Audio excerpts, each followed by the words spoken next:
At 18, I became homeless because I was a teenage father. I had to make money, 100%. It wasn't about being a software developer.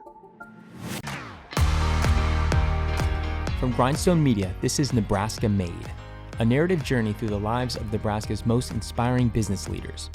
We unpack the intimate details of how our guests navigated obstacles and built their companies in pursuit of the good life.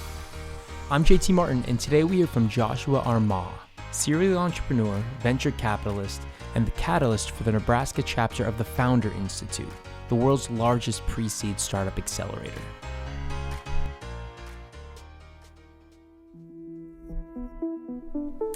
Our guest today, Joshua Armah, represents a new kind of Nebraska Made. Joshua's journey as a young mind in artificial intelligence and blockchain technology has taken him all across the country, from New York City to Silicon Valley to Atlanta.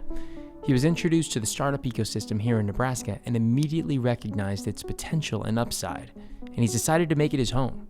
Joshua was remote at the time of this interview, so you'll have to excuse the audio quality just a little bit, but you can bet that he's still very present here and invested in Nebraska. I'm from Atlantic City, New Jersey. As a kid, I was involved in a number of things. I think growing up in New Jersey, I was privy to being close to Philadelphia and New York. So I was always able to go and visit those places. I also part-time lived in New York because of my father. So my mom had me in a lot of STEM education as a kid. And also, even though they're going through a lot of stuff right now, which I never had anything to do with, I was a part of the Boy Scouts. Yeah, so you kind of thought that you wanted to be maybe an engineer at a young age since you were interested in STEM. No, I could care less about tech. I was more focused on real estate or entertainment, really. I was really actually want to be an entertainer. And I started making beats. Then I learned how to make plugins for Fruity Loops and Pro Tools. And when you learn how to make, like, literally write code to make a plugin, and then like actually, create your own plugins and like tweak audio engineering, that really helped me get a little bit more technical in terms of you have to write code to write a plugin, right? So I applied myself as a teenager doing that stuff. That's awesome. So audio engineering and music is really kind of what got you into tech. What really helped me kickstart my tech career was just actually staying curious. And because of music, as things became more digital, I also was inclined, because of MySpace and Facebook, those things like really helped me to like get very serious about it. Yeah. Where'd you go to college then? So I went to a couple colleges. I went to Atlantic Cape Community College at 16, 17. I went there. And at 17, I was there for a couple years. Then I left college because I realized it wasn't for me. College for me was more about, well, can this help me get to the money? And when I realized that no, it cannot, I pivoted. So did you end up getting your degree, or did you stop early and go and do your own thing? No, I didn't get any degree. I went the different route. I went the tradesman route. So with being an engineer, I was able to get lucky and have mentors at 18 to 23 that helped me directly get contracts, start my own independent software development company to do contracting, and then learn on the job. And then I was able to like work in big data. What I learned in college was how to build a calculator for a restaurant. There you go. On the job, I learned how to move and build data pipelines and create machine learning models. It's just a completely 360 experience that was like so different. Yeah. After the software development agency, what was your first big break that you're like, wow, like, this is something that's really successful and it's really taken off? I'll give you a quick bridge. I'll give you a bridge to that moment. So at 18, I became homeless because I was a teenage father. I had to make money, 100%. It wasn't about being a software developer. But then I realized as time went on that my tech skills were valuable because I was able to, not just build websites, but I knew how to like build databases. I knew how to use Java and write in Java, right? I was pretty much picking up gigs doing on-premise contracting. I launched one startup that was around music and entertainment, some of the marketplace before marketplaces were really a thing, and I failed horribly. I didn't have the relationships with music record labels to get the licensing. You need that in order to service their music. But if I did, I would probably never need to work again. So my second swing at startups was a company called Adventive, and I already knew e-learning was a big trend. and then I essentially pre-revenue built a machine learning model and a content management system, and that was a big success without even launching it. We did a private beta in stealth, and we demoed it with teachers and parents. We started identifying patterns with at-risk youth. So we had like these icons where you could like thumbs up something or thumbs down or heart it, and basically through that you would indicate what you liked and didn't like. And we would show people auditory content, visual content, and then kinesthetic interactive content where you would like solve a quick quiz or something or do like little challenges in the app. And when we did that, we were able to identify the trends in a student that was a kinesthetic learner, auditory learner, and visual learner. And that really helped teachers map their curriculum to certain students that may not have been performing well. I mean, it was like a big breakthrough. But because it's in stealth mode, we didn't go very far. And I was actually approached by another firm that wanted me to just buy the IP. So they did that. That's great. So you kind of have all of these little projects going at the same time, and some of them start hitting at age 21. Yeah, I mean, at 2021, Adventive was my first success that helped me learn that there's acquisitions is a thing. And then I did my research. And I'm like, oh wow, people are selling their companies for hundreds of millions of dollars or billions of dollars. And I kind of felt like I was stupid because I'm like, oh, I should have held on to that. So Joshua sells his IP, short for intellectual property, and makes his first successful exit from Adventive at age 21. The acquisition price was in six figures, so it wasn't exactly retirement money, but it was enough for him to invest back into himself and a few other ventures and get some momentum. What he didn't know at the time was that he was about to face a tragedy that would drastically change his path. And then not too long after that, I actually got in a car accident where I became blind in my left eye and had many microfractures in my skull. And then I was put out of work for about 2 years. But because I knew how to code, this is when coding, at the time I was just contracted. Think of it like, a freelance photographer, right? They may work at a job and they do freelance photography and contract with clients. That's what software engineering was to me. Software development was just, hey, I contract, I have some mentors, I can get a gig whenever I want it. I don't have to really worry about too much. I'm always keep this skill. When I was 21, that was a very trying year for me. So even though I had some successes, I also almost died again. So Joshua suffers from severe retrograde amnesia after a car accident that almost took his life.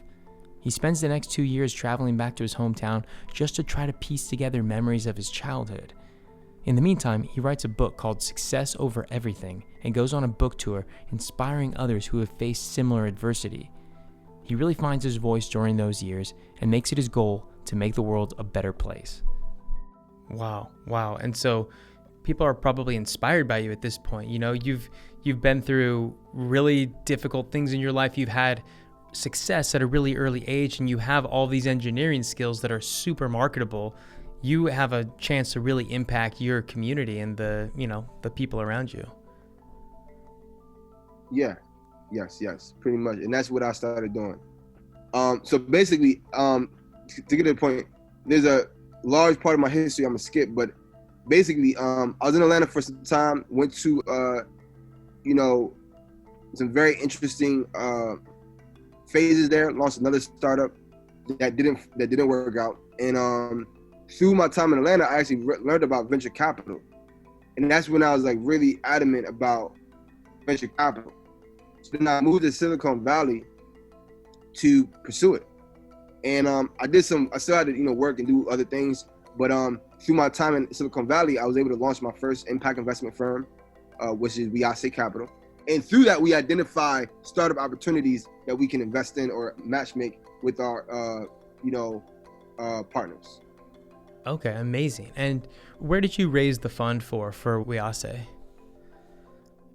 Primarily, we raised our fund, and we're raising our fund still through high net worth individuals and mainly Silicon Valley, and it's mainly been focused on people that care about social impact.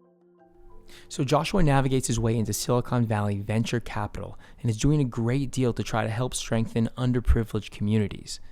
And then, as fate would have it, Joshua came across Roger Kassenbaum, a retired science and computer programming teacher from Hebron, Nebraska. who made his own way out to California and serves as the COO of Exceed U, which is a startup boot camp that empowers students worldwide to create their own companies. So Roger, I met Roger through a colleague of mine who's a partner at our firm, and Roger actually was evangelizing Nebraska to me from a distance. He was sharing that, hey, Josh, you have an amazing skill set, you have an amazing story. Nebraska needs more people like you here. They're looking for diverse technical talent that could come in and be a part of this ecosystem and help to build it. So I visited Nebraska in 2019 and visited Roger in person, because whenever someone says something like that to me, I fly out. I take that type of stuff seriously. And then after I visited Nebraska, I got a whole tour of the whole city of Omaha specifically. I didn't go anywhere else. And we just kept hitting it off. And he eventually became a venture partner at our firm, at our impact investment firm. And through that collaboration, when COVID happened, we actually, I was looking for an alternative to California, because to be honest, the pandemic really stressed a lot of resources, not in just California, but all over the country. And at the time, Roger's like, hey, come to Omaha. I'm like, all right, you know what? I will. So I rented a house for about 6 months. And that's what happened. And I ended up coming to Omaha. And that's how me and Roger have been working on an almost daily basis since then. Yeah. So you're officially in Nebraska now. What's your first impression of Nebraska? The people, the weather, the food? I will say the first experience I had coming from off the plane, first thing I realized was like, wow, you have a tiny airport. That was like the first, that was my first reaction. I'm like, this is a very tiny airport. But I really like the fact that people are very, very protective of their hometown. Because I come from a small, big city like Atlantic City, where it's a very tight-knit local community. And we don't allow a lot of outsiders in, to be honest, in my hometown. But Nebraska, I felt that same vibe as far as like, it's a very hyper-local neighborhood kind of thing where, everyone knows the neighbor, everybody cares about the community. People want to see, very family-oriented. That's what attracted me the most about Nebraska specifically, is that it's very, very, like, people are locking arms on problems, very, very strong, tight-knit community. So that was the most important part of Nebraska that made me say, you know what, I could see myself being here long term. I just see a great ecosystem that needs some nurturing, but it also has a lot of opportunity right now. I think the biggest challenge Nebraska has is how it communicates with new ideas or new people, bringing new ideas.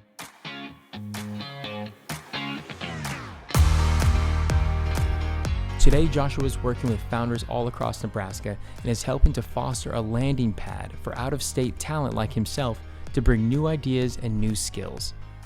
He's been working with Liz Whitaker from Polytics, Nancy Williams from No Empty Pots, Matt Foley from Invest Nebraska, and many others. I'm JT Martin, and this has been a Grindstone production. Grindstone is one of the premier production and marketing firms here in Lincoln, offering everything you need to grow your business in 2020. From video and podcast production to social media management and media buying. You can learn more by visiting grindstoneagency.com. That's what everybody says when they first land here. They're like, what is this place? Is this a bus stop or is this an airport? I mean, it's convenient. You don't have to wait in long lines. So, I mean, that could be a plus, right?